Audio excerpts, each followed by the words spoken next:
Black Museum, a repository of death. Yes. Here in the grim stone structure on the Thames, which houses Scotland Yard, you'll find a warehouse of homicide, where everyday objects, a brass lamp, a nail file, a lady's hatpin, all are touched by murder.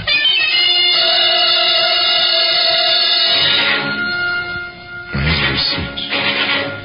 A receipt for payment for 10 gallons of gasoline.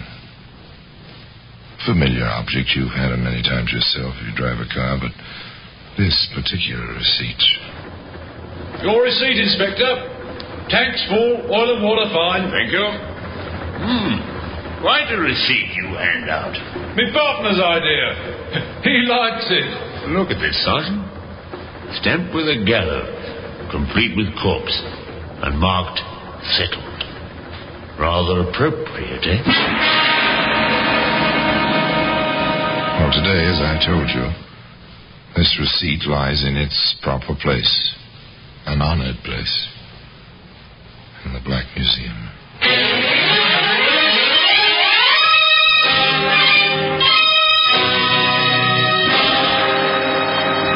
From the annals of the Criminal Investigation Department of the London Police, we bring you the dramatic stories of the crimes recorded by the objects in Scotland Yard's Gallery of Death, the Black Museum.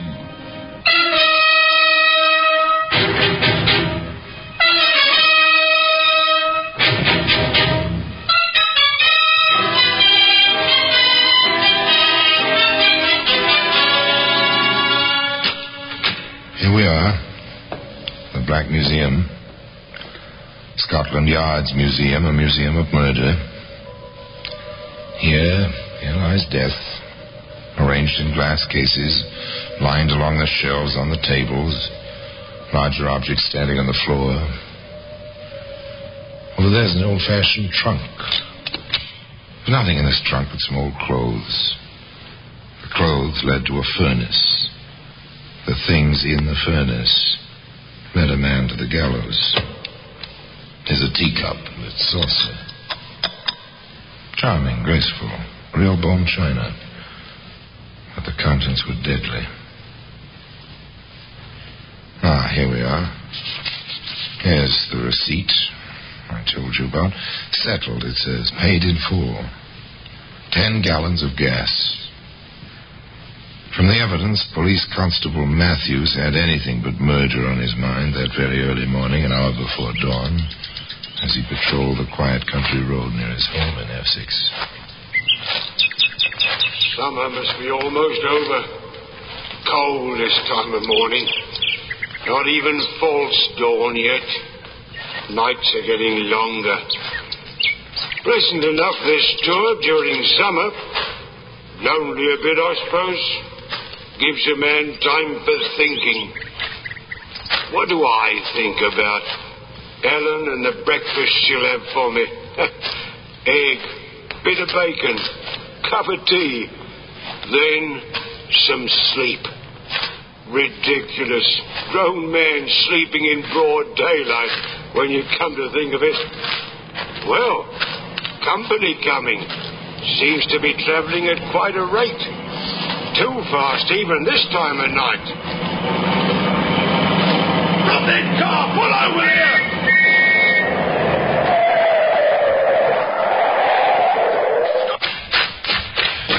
I know that car. Never saw him drive like that before. Well, I must say, sir, you're going rather fast.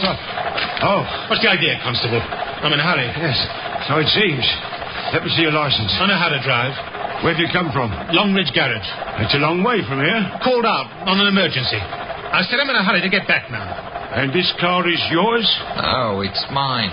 Oh, another of you. In the back seat. Can't you keep that flashlight out of my eyes? What's the number of this car? See for yourself. It's on the plates. I know the number. Do you? What is this, an investigation? If you want it that way...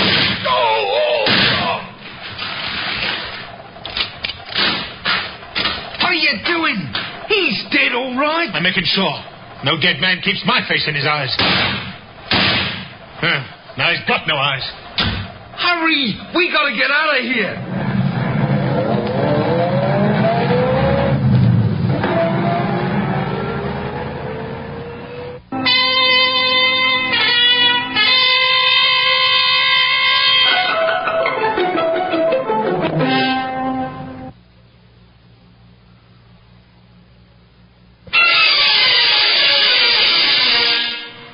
In the ditch where he'd fallen, bloody face turned skyward, policeman Constable Matthews didn't see the dawn. Later that morning, another man trudged along that Essex road, mail sack on shoulder, busy with his own thoughts, until... Good. It's Matthews. Or what's left of him. Oh, what a rotten way to die. Here, I'll have to get help. Help was very soon in coming. First the local police, then the wires to London hummed with the word. Can you leave the body where it is? I expect so, Inspector.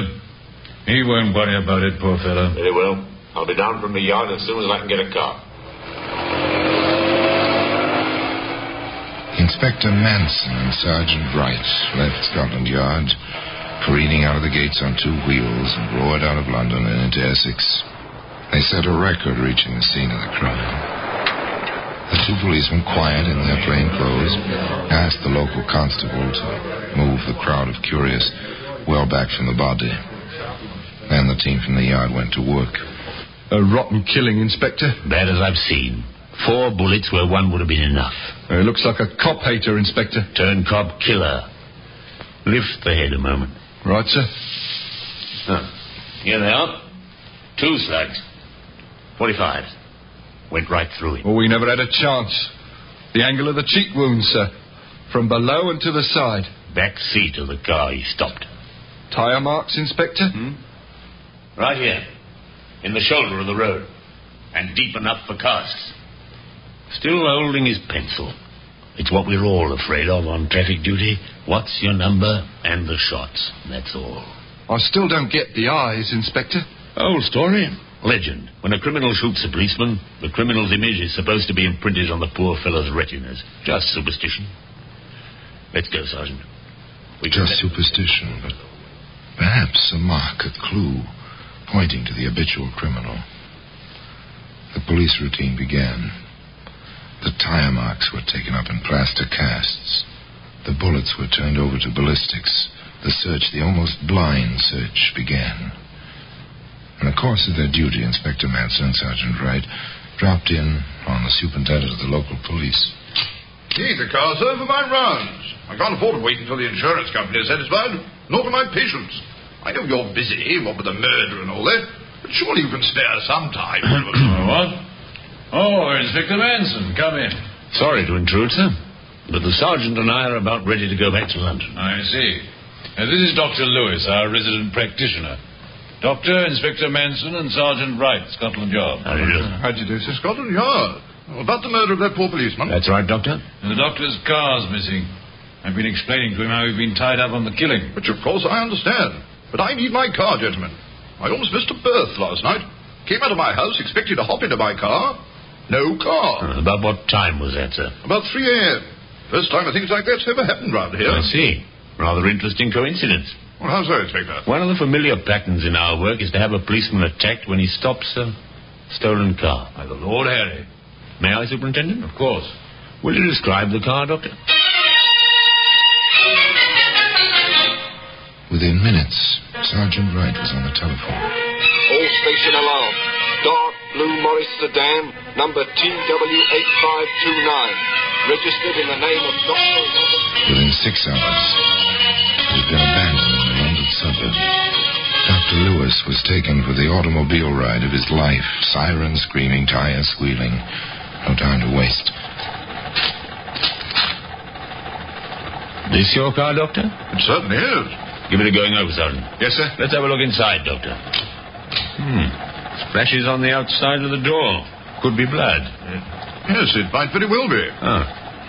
You own a pistol, Doctor? Good heavens, no. Why? Cartridge case on the floor. Here. See it? 45 caliber. Notice anything missing? Yes, my instrument bag. I left it on the back seat, as I usually do. Some quite valuable surgical equipment and all that. Hard to come by these days. I understand. Yes, Sergeant? Earth and dried grass, sir. Curbside wheels, front and back. Mudguard damaged on that side as well. And the tyres, sir, I'd not want to state positively until we've checked the casts, but they look the same as the marks on the road. Ah, excellent, Sergeant. Here's something may help. Inspector, Sergeant. Yes, Doctor? The speedometer. I keep a trip record every 24 hours. Just a habit. When I left the car last night, the speedometer read 40.9 miles.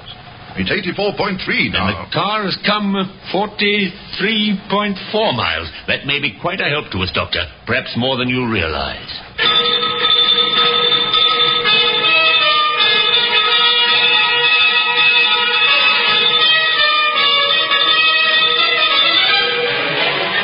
The first point which came to mind as the inspector and the sergeant drove back to Scotland Yard. 43 miles. Took a lot of back roads. Whoever it was must be known. No fingerprints in the car either. Then next, as the car turned into the yard. He must know Essex rather well. An angle worth working on. A little while later, with a pile of dossiers on his desk, the inspector said... What do you think of this one, Sergeant? Thomas Green, also known as Greenie Thomas and Ted Grenville. Convicted 1920, possession of firearms. Convicted fraud and forgery. Convicted car theft. So, known as operator garage in Eastwood, Essex. Alters stolen cars. Knows Essex, doesn't he? He's a possibility, sir. Habitual. Fits the rest of the characteristics. Shall we have Mr. Green in, Sergeant? Yes, sir. Operator, hue and cry message to all stations. Photo for posting will follow shortly. Wanted for questioning, Tom Green, also known as Green. So far, so good. Maybe they were on the right track. Maybe not. The alarm went out. Out to every station house and crossroads in England. Every policeman from the south coast to the border of Scotland was alerted for Mr. Thomas Green, also known as Greenie Thomas, and so forth. Result? Nothing. No, not a sign. Not a trace. Here's something, Sergeant. Police in Lancashire picked up a fellow answering Green's description. He confessed to a burglary to prove he wasn't in Essex the night Matthews was shot. I imagine they know we don't like cop killers. No, they don't like cop killers. But they still had no trace of the suspect. Not at all. For 7 long weeks.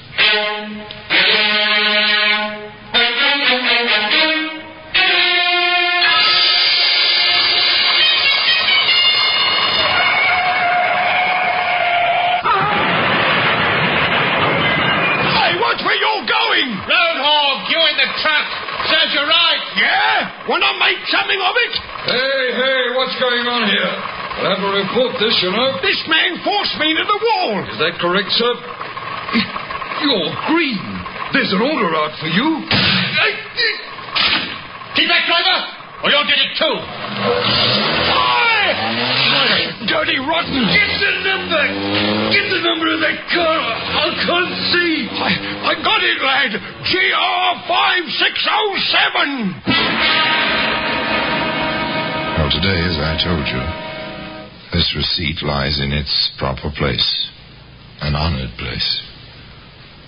In the Black Museum. Now back to Theater of the Mind on 104.5 Chum FM.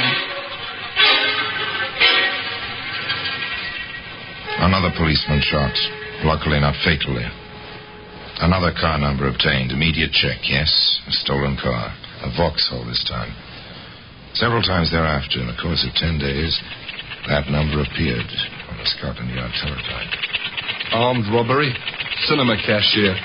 Lone thief seen leaving area in car number GR5607. That's Green, all right. He's broken colour with a vengeance. There it is again, Sergeant. Same number. This time he held up a railway station. He's made another stop, sir. This time a bank messenger. Same car, same number, GR5607. Inspector Manson here. Sergeant Wright, sir. Report from Sheffield. They've got the Vauxhall Green was using. He sold it to a used car dealer. Man suspected of being a fence. Meet me at the gate, Sergeant. We are going to Sheffield.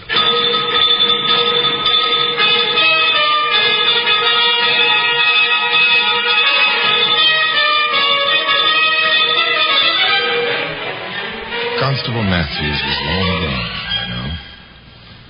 Several weeks, in fact. But the wheels of vengeance for his unnecessary death ground on. In Sheffield, Inspector Manson talked briefly and to the point. Now get this straight. The man who sold you this car is wanted on suspicion of murder. Hold out on us and you'll be an accessory after the fact. We'll see to that. How was I to know, Inspector? He had owner's papers. They looked all right. I paid him in good faith, I did. Save it. You received stolen goods. Now then, what do you know about this man? Nothing, sir, nothing. Tell him, Sergeant. You know plenty. We happen to have checked. You were associated with him in a garage business in Essex. Now talk. I'm honest. I didn't know nothing. He told me he got the Vauxhall through a garage he's interested in Battersea. You can't pin anything. Back to London. The chase seemed getting warmer. Outside the garage in Battersea, Inspector Manson and Sergeant Wright sat in their parked car and waited. Car coming this way, sir. The light's in the rear-view mirror. I see it, Sergeant. Patience, Sergeant. He's only turning in. I caught his face in the light, sir. It's green, all right. Chauffeur's outfit. Let's go. Take care. He's left the car on the ramp, sir. Yes. Probably gone to change his clothes. Check the car, Sergeant. Side pocket of the door. Right, sir. A Webley 45, Inspector. Oh, 45. Let's get him. Listen a moment. He's in there. Take care of the door, Sergeant. Yes, sir. What's the meaning of this? What do you want? You, Green? Let go, copper! If I'm not done... Oh, thanks, sir. He almost had me. Put the cuffs on him. We'll take the Webley and get him back to the yard. Hello? What's this on the workbench? Medical case, sir. Initials on it, RL. For Robert Lewis, Inspector? I wouldn't be surprised. Let's go, Sergeant, and you needn't be too gentle with him. At long last, Tom Green, alias Greenie Thomas, was in custody. And a none too pleasant customer, this fellow. Hey, when do I get something to eat, copper? We'll get to that. You're in for questioning on a possible murder charge. I must warn you, anything you may say...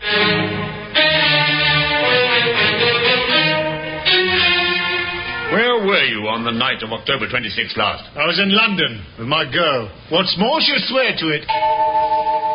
Where did you get the revolver we found in the pocket of the car? I bought it from a sailor. Never got his name or number. We found another Webley in the doctor's case, Green. Where did you get that? I ain't talking. The first one's been certified as the gun that killed Constable Matthews. That's the gun you said you bought from the sailor in September. What? Oh, then I got it mixed up. Oh.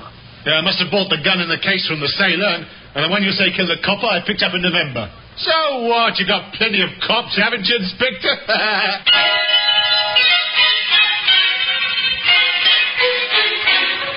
How are we coming on the check of Green's friends, Sergeant? They're all accounted for and all with alibis, except this fella Davis. Yes, it's funny about him. Yeah? What? Well, he spent most of his life in stir. But the last time he got out, he upped and married. In Sheffield. In Sheffield? And Green took that stolen Vauxhall to Sheffield? Let's bring Mr. Davies in, Sergeant. I'm rather interested in him.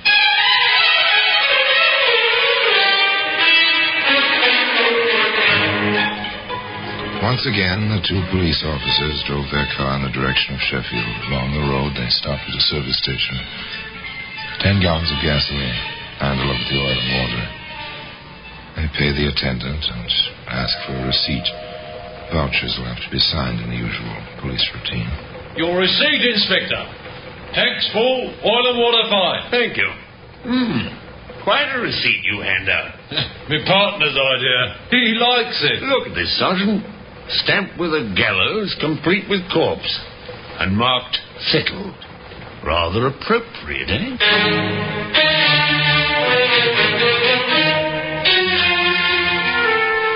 It might have been more appropriate if they'd had more success in Sheffield. Too late, Inspector. Our bird flown? Yes, sir. Left town the day before yesterday. The day we picked up Green. Oh, I see. Well, we'll find him. I'm beginning to feel more like a tracer of missing persons than an officer on a murder case. The familiar police machinery went back into action. The underworld was watched. The hue and cry message went to all stations. Within a few days this time, word came through. Davis has been seen with his wife in Liverpool, sir. All right, Sergeant. We'll travel.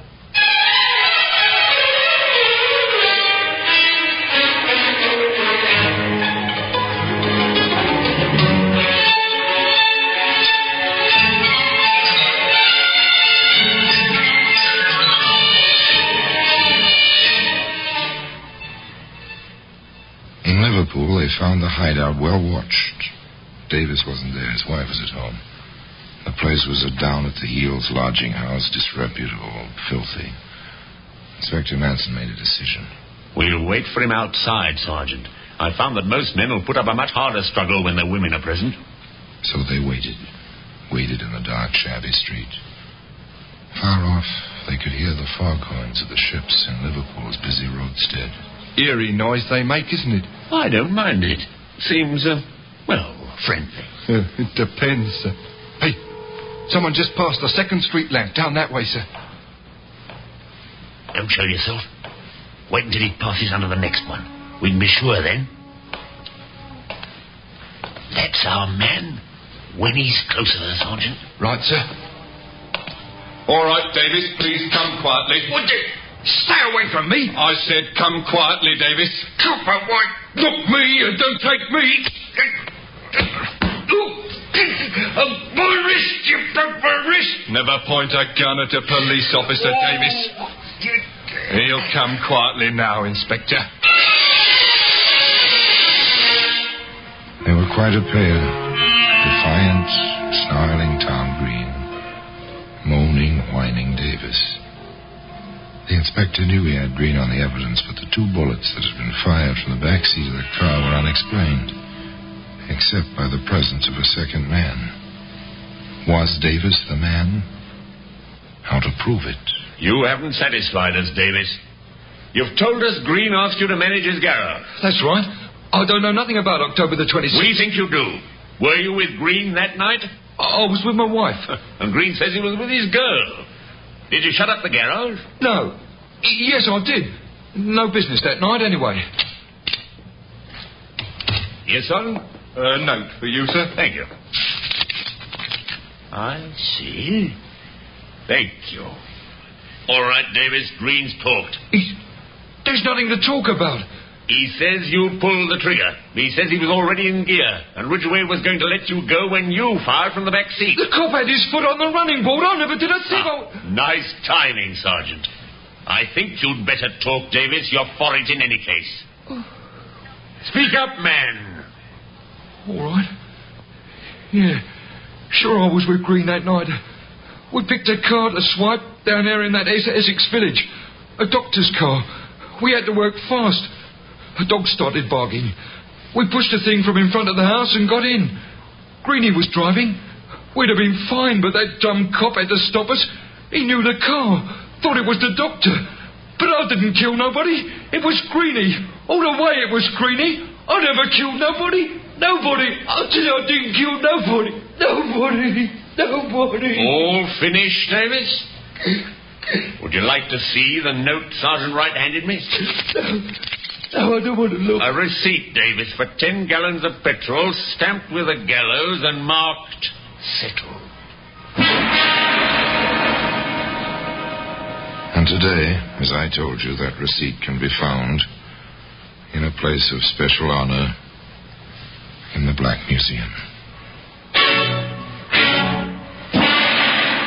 There was no doubt, of course.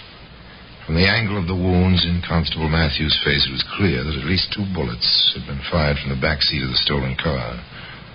Davis's counsel tried to pin the blame on Green. Green's counsel tried to place it all on Davis.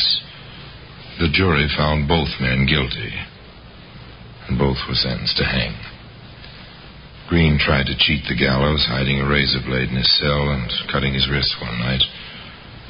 The guards discovered this in time, and the trap fell twice one morning. So the case of Constable Matthews was marked settled. And now, until next time, till we meet again in the same place, and I tell you another story of the Black Museum, I remain, as always, obediently yours.